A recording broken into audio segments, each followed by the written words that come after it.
Okay, so we're looking at the mosquito population.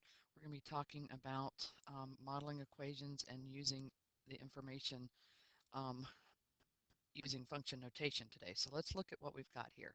It says find and plot the mosquito population for 0, 1, 2, and 3 and 4 weeks.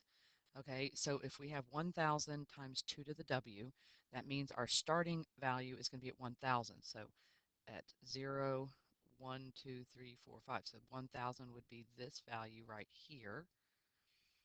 And it's not writing. There we go. Okay. Now, 1 week would be 2 times the 1,000. So that would be at 2,000. And then if you do 2 weeks, that's 2 to the second. So that's 4 times 1,000. So at 2, it's going to be 4,000. 3 would be 2 cubed, which makes 8. So 3 would be at 8,000. And 2 to the fourth is 16. So 1,000 times 16 would be 16,000, which would be right here. Okay, so we plotted those values on the graph. And it says, where on the graph do you see the 1,000 from the population from the equation for P? Well, the 1,000 is at the y-intercept.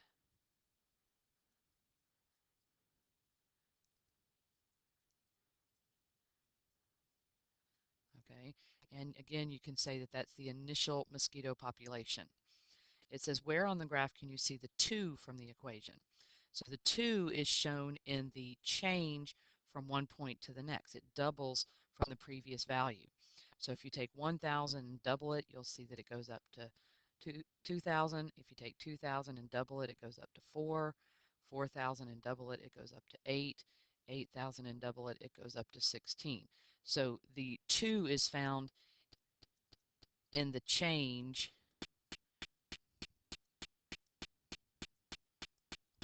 from one point to the next.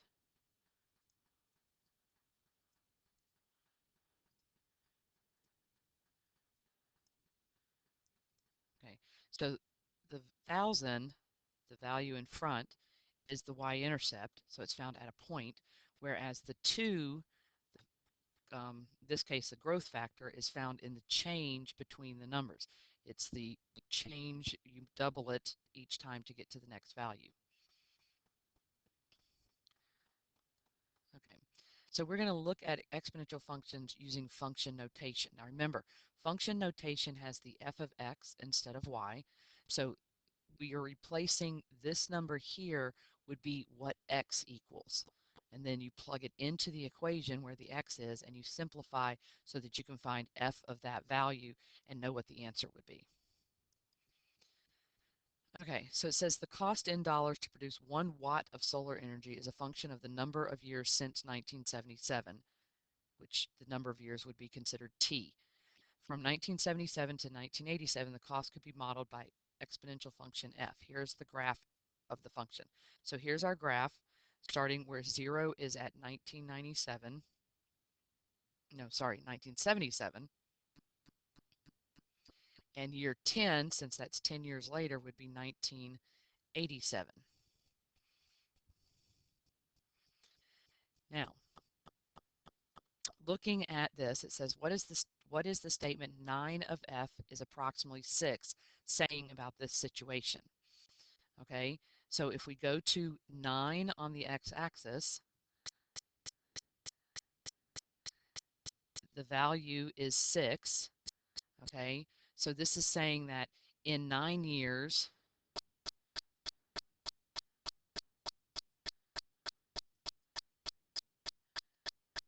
the cost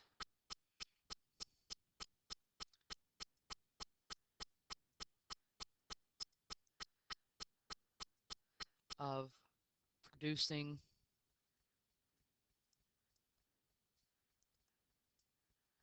1 watt of solar energy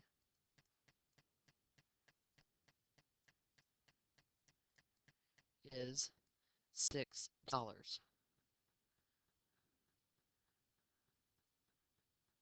says dollars per watts. So for 1 watt, it's going to be $6. Okay, so approximately what is f of 4? So this is asking you for when x equals 4, when the time is 4 years. So that would be over here. We're going to go to this dot and we look over to the graph. Now this is going up by fives, it looks like. So that would be 30 there. So this value is looking at 25. So it said in 4 years, it cost $25 to produce 1 watt of solar energy.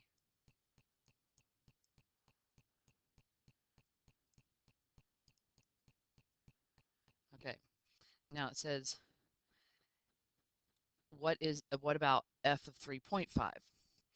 Okay, so we actually kind of already did the context part, the producing 1 watt of solar energy. The answer was 25, and that means in 4 years it costs $25 to produce 1 watt of solar energy. Now, 3.5 would be here, so we'd need to go up to the graph, and you can see that it looks like it's on that line there. So at 3.5, it's approximately $30. So f of 3.5, f of 3.5 equals 30, which means that in in 3.5 years from 1977, it cost $30 to produce 1 watt. Running out of room here.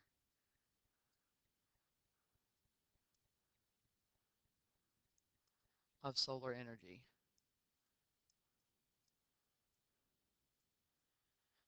Okay, so when you do the f of 3.5, that tells you what value you were putting into the equation and gives you the outcome value for the function. And then over here, we told what it meant in the context of the equation. So remember, like the f of 0, originally it cost $80 to produce 1 watt of energy.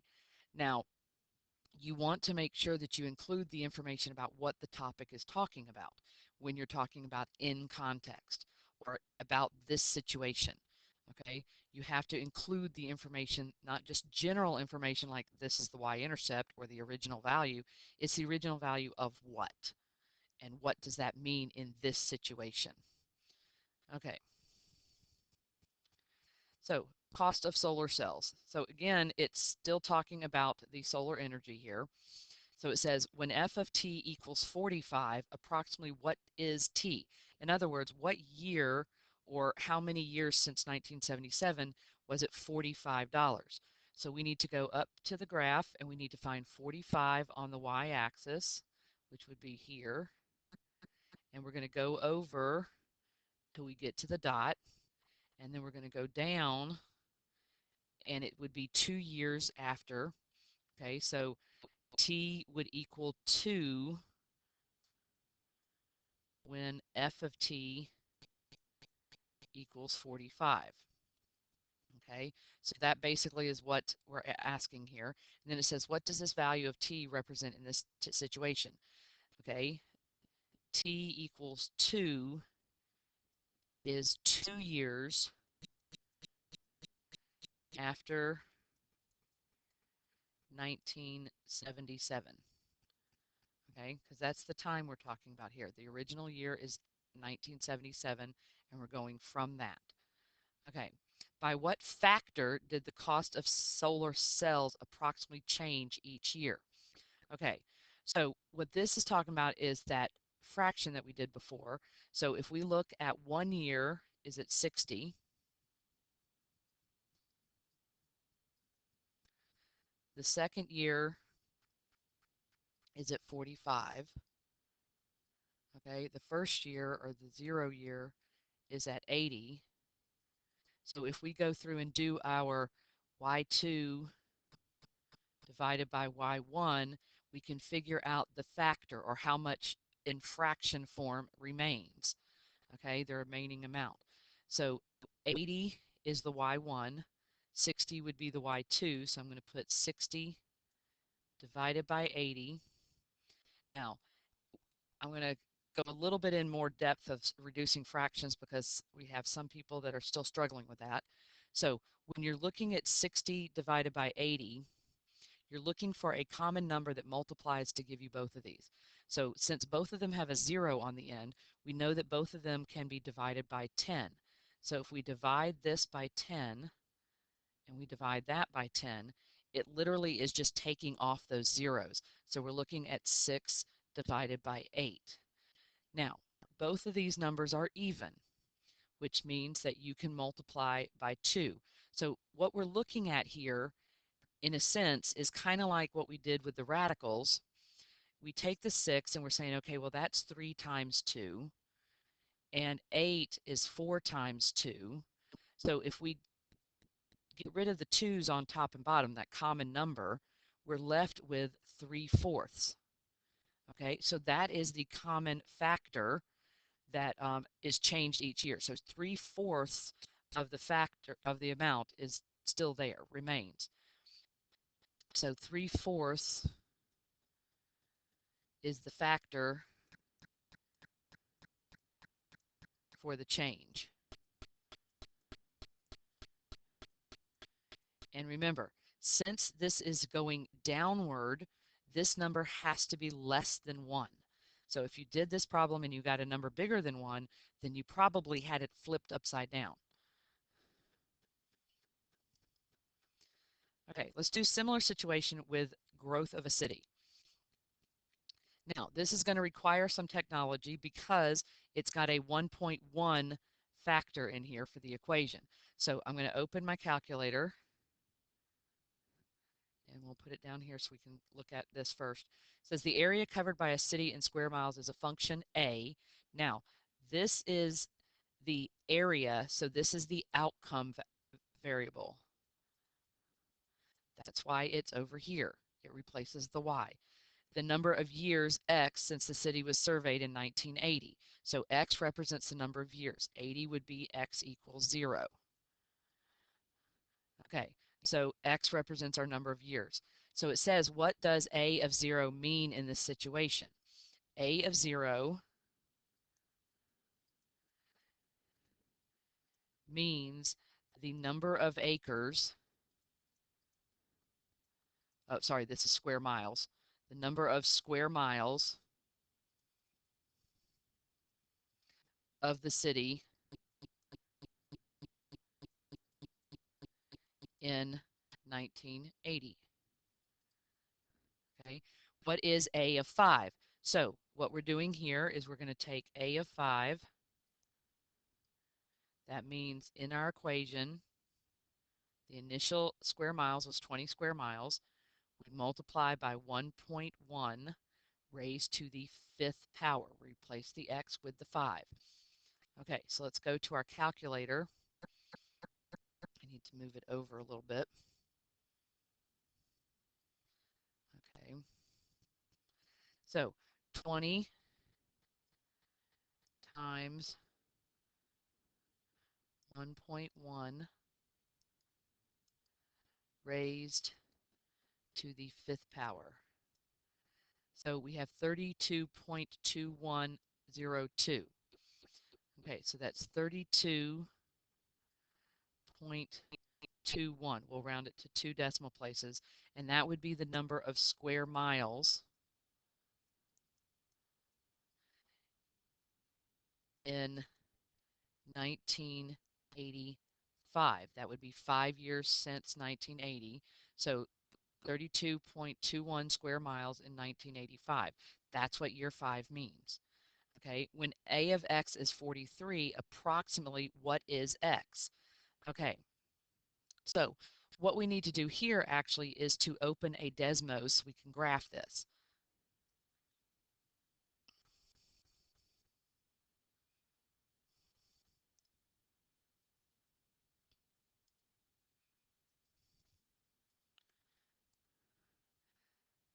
Okay, so in Desmos, we need to type in y equals 20, 1.1 raised to the x. Okay, now notice you don't see anything right now. So let's go down here. We know the y-intercept is going to be at 20, so we know our y value needs to go up quite a bit. There it is. Okay, so let's go up to, we're looking for 43, so let's go up to 55. And we're going to go by, let's go by twos. Okay, let's take that out to 20 just in case. Okay, so we should be able to see all of the values in here. So 43, let's see, that's 40, 42, 44, 46, 48.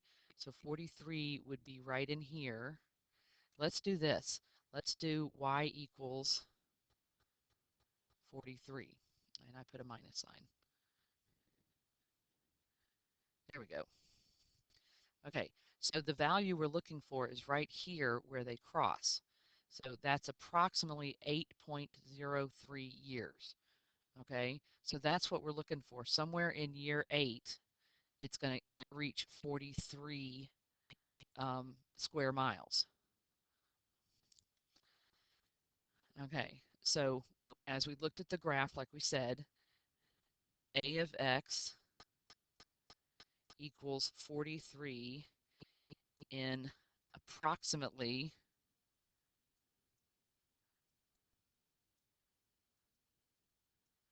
8 years.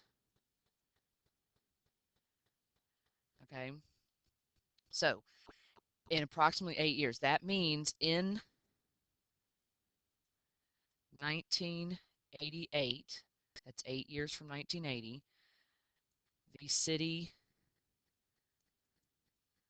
will cover 43 square, whoops, square miles.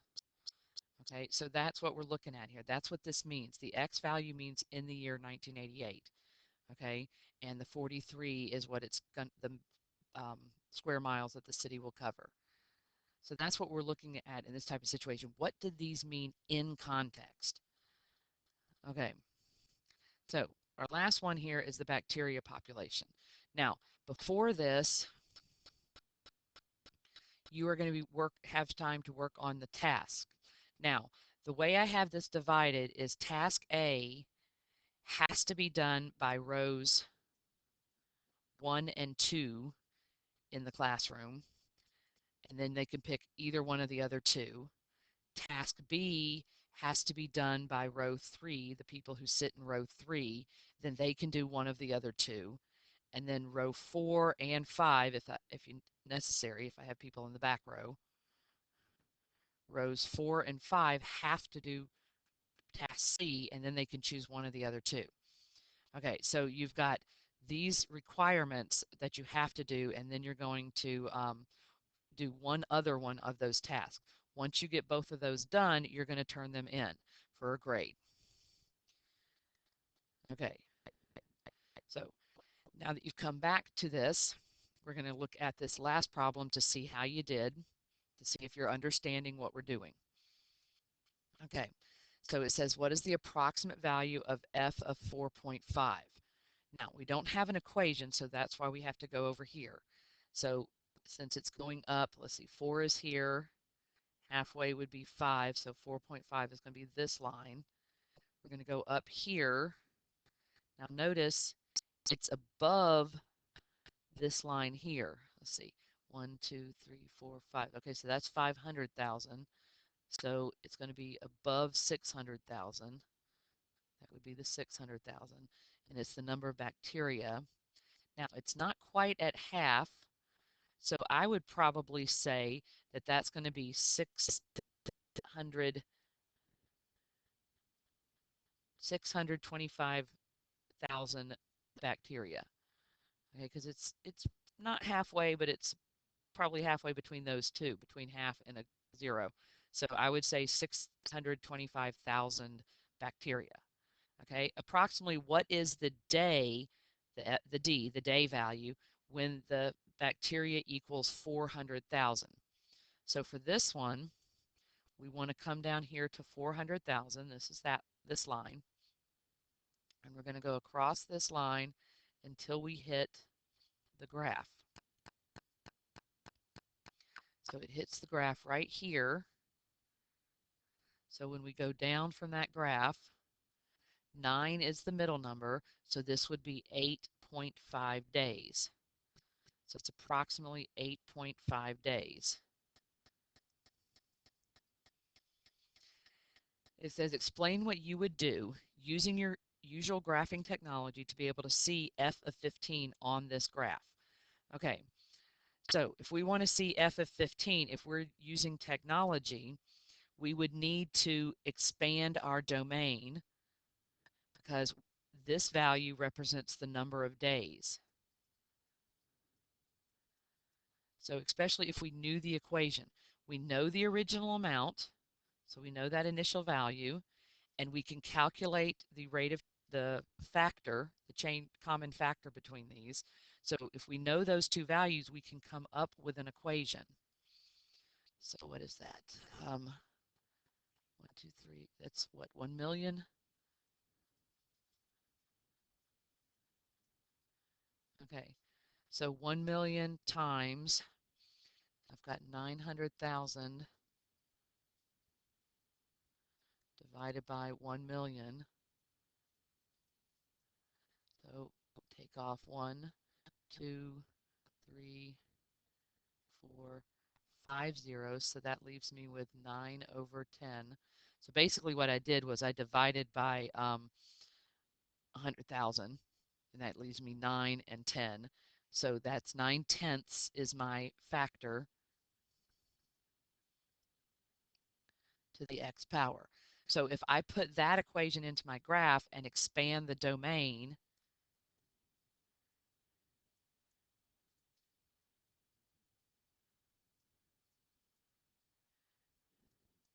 to include x equals 15, I could see the value on the graph. Okay, now this is specifically on the graph. So part of what you've got to realize is you have to read exactly what it's asking you. It's not asking you what the value is, it's asking you how you can see it on the graph. So please make sure that you are reading the information for your questions.